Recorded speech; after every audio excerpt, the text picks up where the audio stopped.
ఒకప్పుడు yo yo test పేరుతో team India ప్లేయర్ల ఫిట్నెస్ లెవెల్ను నిర్ధారించేవారు. Team India top batter Virat Kohli కెప్టెన్గా ఉన్నప్పుడు ఈ పద్ధతిని పాటించేవారు. ఆటగాళ్లందరూ తనలా ఫిట్గా ఉండాలని కోహ్లీ భావించేవాడు. దీంతో అప్పట్లో ఈ రూల్ను బీసీసీఐ తప్పనిసరి చేసింది. అయితే ఈ టెస్టు అధిగమించడంలో ప్లేయర్లు తీవ్రంగా ఇబ్బంది పడుతున్నారనే విమర్శలు రావడంతో బోర్డు దీన్ని పక్కన పెట్టింది. అయితే వరుస సిరీస్లో వైఫల్యాలు, బుమ్రా, ఆకాశ్దీప్ లాంటి కీలక ఆటగాళ్లు గాయంతో జట్టుకు దూరమవడంతో యోయో టెస్ట్ను మళ్లీ తీసుకురావాలని భారత బోర్డు సిద్ధమైందని సమాచారం.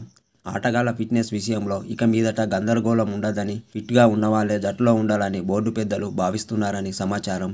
సిరీస్కు ముందు స్క్వాడ్ ప్రకటించే టైంలో ప్లేయర్ల ఫిట్నెస్ను చూసేందుకు యోయో టెస్టు నిర్వహించాలని మెడికల్ టీం నుంచి సూచనలు కూడా అందాయని వినిపిస్తోంది. ఫిట్నెస్ అంశాన్ని కొందరు ఆటగాళ్లు తేలిగ్గా తీసుకోవడం కూడా యోయో టెస్టును మళ్లీ తీసుకురావడానికి ఒక కారణమని తెలుస్తోంది. దీంతో ఇన్నాళ్లు ఫిట్నెస్ను లైట్గా తీసుకున్న ప్లేయర్లకు భయం పుడుతోంది.